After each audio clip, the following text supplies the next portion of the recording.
201 run chase করতে নেমে 16 ওভারের মধ্যে চেস করে ফেললো আরসিবি।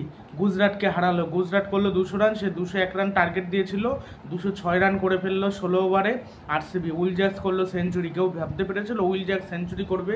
বিরাট কোহলি যে সেঞ্চুরি করতে পারে এটা মনে হচ্ছিল, তার কারণ বিরাট কোহলি রানে এগিয়েছিল, কিন্তু যেভাবে একটা ওভারে প্রচণ্ড মারলো রাশিদ খানের মতো বোলারকে, অবিশ্বাস্য জাস্ট। মানে এইবারের পিচগুলোতে যে কোনো পিচে যে কোনো কিছু হচ্ছে। 200 রান অনেক কমই হয়ে গেছিলো গুজরাটের পক্ষে, আরও হয়তো গোটা 50 রান, মানে 250 করে পার স্কোর ধরতে হবে প্রতিটা ম্যাচে। 250, 255, 260, হ্যাঁ, কোনো কোনো পিচে 300 করতে হবে জেতার জন্য। মানে এরকম এখনকার পিচ হয়ে গেছে 250, 300, 200 এখন কোনো কথাই নেই। 200 হলো সবচেয়ে লোয়েস্ট। আগে যে 120 রান 30 রান ছিল না, সেটা এখন 200 রান হয়েছে, এরকম আর কি। তাও যে যদি লো উইকেটের পিচ হয় তাহলে 190, 200, মানে কিছু বলার নেই। মানে বোলারদের যেভাবে নিয়ে ছেলে খেলা করছে ব্যাটসম্যানরা। রয়্যাল চ্যালেঞ্জার্স ব্যাঙ্গালোর 9 উইকেটে চেস করেছে, 16 ওভারে 206 রান 1 উইকেটে। বিরাট কোহলি 44 বলে 70 রান, 6টা 4, 3টে 6, 159 স্ট্রাইক রেটে ব্যাটিং করেছে বিরাট কোহলি। ডুপ্লেসি 12 বলে 24 রান, 1টা 4, 3টে 6 বলে মেরে সাইকিসরের বলে আউট হয়েছে। উইল জ্যাক্স 41 বলে 100, 5টা 4, 10টা 6, মানে 20 রান 80 রান মেরে করেছে, আর 20 রান দৌড়ে করেছে। মানে অবিশ্বাস্য। মানে 15 বলেই বলতে গেলে করে ফেলেছে, 15 বলে 80 রান করে ফেলেছে প্রায়। সেটাই তো, হ্যাঁ, প্রায় 15 বল খেলে 80 রান করেছে, আর বাকি 25-26টা বল খেলে 20 রান করেছে। মানে অবিশ্বাস্য, 80 রান।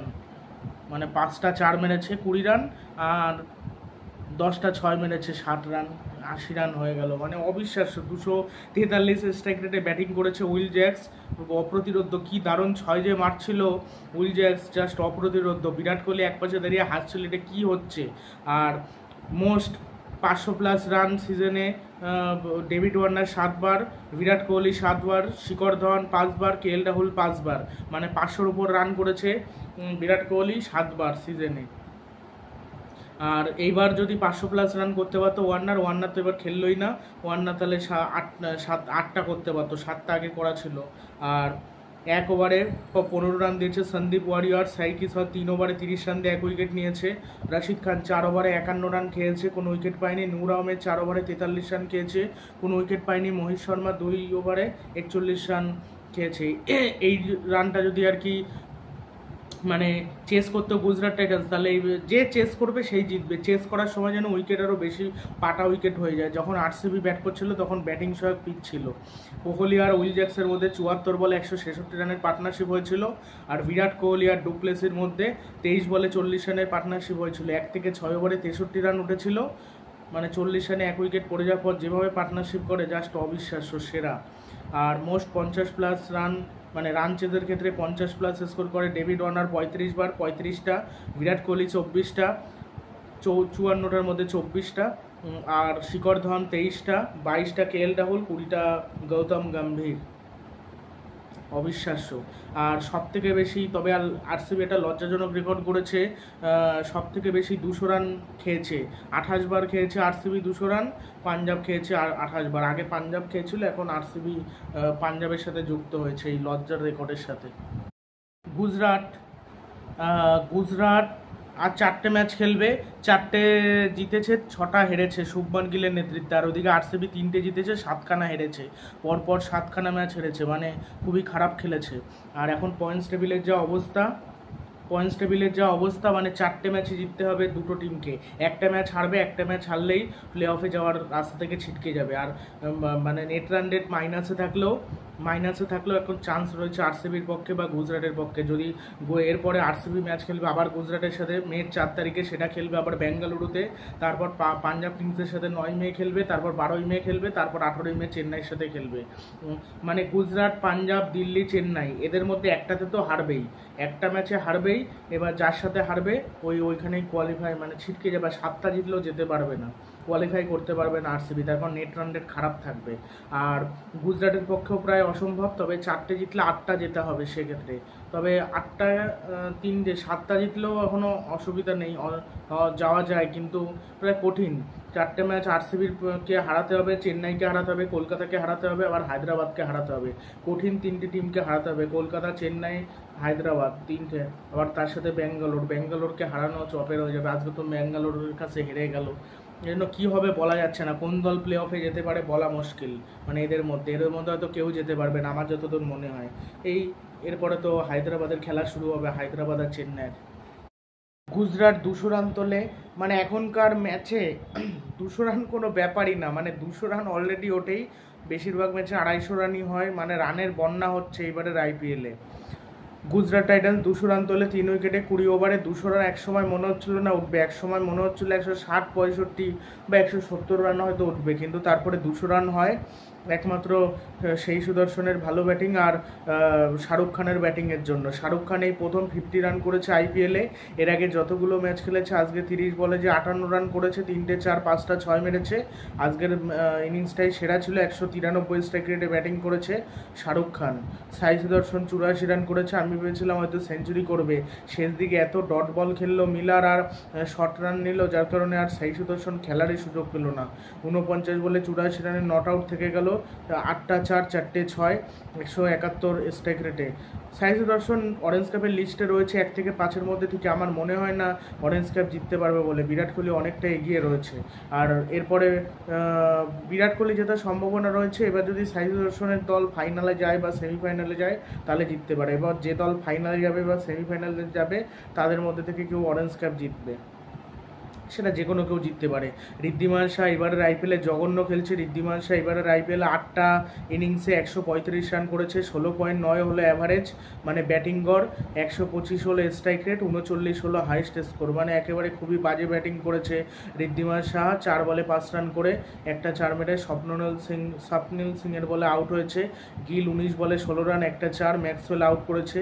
সামনেই বিশ্বকাপ, কিন্তু তারপর আবার গিল খেলতে পারছে না, মানে খুবই বাজে। আর তারপর এই যে মিলার এখানে 5 নম্বরে পাঠিয়েছে। রাহুল তিয়াতিয়া, রাশিদ খান এদের মতো কেউ মারকুটে ব্যাটার থাকতে মিলারকে পাঠায়। মিলার যেখানে ফর্মে নেই, এখানে যদি মিলারের পরিবর্তে যদি হয় তেওয়াতিয়া বা রাশিদ খান আসতো, এখানে মিনিমাম আরও 10-12 রান বেশি হতো, 10-12 রান বেশি হলে আরও খেলাটা জমতো। ডেভিড মিলার 19 বলে 26 রান, 2টো 4, একটা 6, 136 স্ট্রাইক রেটে ব্যাটিং করেছে। 5 নম্বরে নেমে 136 স্ট্রাইক রেট অনেক কম হয়ে যায় আর এখনকার দিনে, তারপর এখন যেরকম ব্যাটিং পিচ হচ্ছে সেরকম পিচে।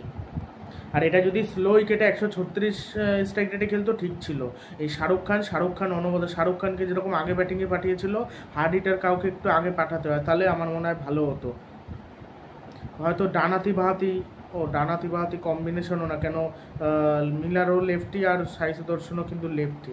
11 রান এক্সট্রা দিয়েছে, মানে আরসিবির বোলাররা। আজকে দেখলাম সিরাজ মোটামুটি ভালোই বল করছিল, ঠিক আগে যেরকম ভালো বল করেছে ওরকম, তবে আর একটা বা দুটো উইকেট নিলে ভালো হতে পারত। ইয়র্কার দিয়ে একটা আউট করেছে শাহরুখ খানকে, অনবদ্য ইয়র্কার ছিল।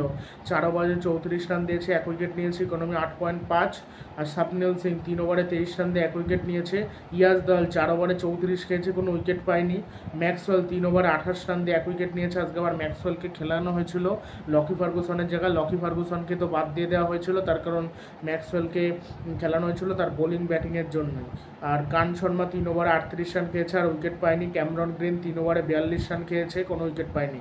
ক্যামেরন গ্রিন রোজ ভালো বোলিং করা সম্ভব না, এই জন্যই কিন্তু ভালো বোলিং করতে পারেনি, তবে খারাপ প্লেয়ার নয়, একজন ভালো অলরাউন্ডার। আর ঋদ্ধিমান শাহ যখন আউট হয় তখন গুজরাটের রান 6 রানে 1 উইকেট, তারপর শুভমান গিল 45 রানে 2 উইকেট, মানে পাওয়ার প্লেতে ভালো রানও তুলতে পারেনি ঋদ্ধিমান শাহ। প্রথমের দিকে উইকেট পড়ে গেছে তো ঠিকই, আর গিল আর শাহ ভালো খেলতে পারেনি। গিল তাও খেলেছে, শাহ একেবারে ফ্লপ। শাহরুখ খান 131 রানে 3 উইকেট, 14.1 ওভারে। আর পরের বছর মনে হয় এই ঋদ্ধিমান শাহকে ছেড়ে দেবে, ঋদ্ধিমান শাহকে হয়তো কোনো দলই নেবে না, হয়তো এর থেকে মনে হয় শিকড় ভরত চলে, তাও ভালো। আগে ঋদ্ধিমান শাহ ভালো ছিল, তাও ধারাবাহিকতা ছিল না, কখনোই ঋদ্ধিমান শাহ ধারাবাহিকতা সেরকম ছিল না। 1 থেকে 6 ওভারে 42 রান তোলে, গুজরাট টাইটান্স। গুজরাটের খেলা দেখে কিছুটা হলেও ঘুম পাচ্ছিল।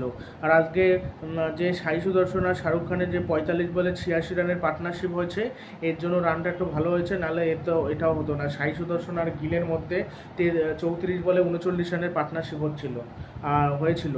আর সাই সুদর্শন আর মিলারের মধ্যে 36 বলে 69 রানের পার্টনারশিপ হয়েছিল। এরপরে তো আবার হায়দ্রাবাদ আর চেন্নাইয়ের খেলা রয়েছে, খেলা বোধহয় শুরুও হয়ে গেছে এতক্ষণে। আর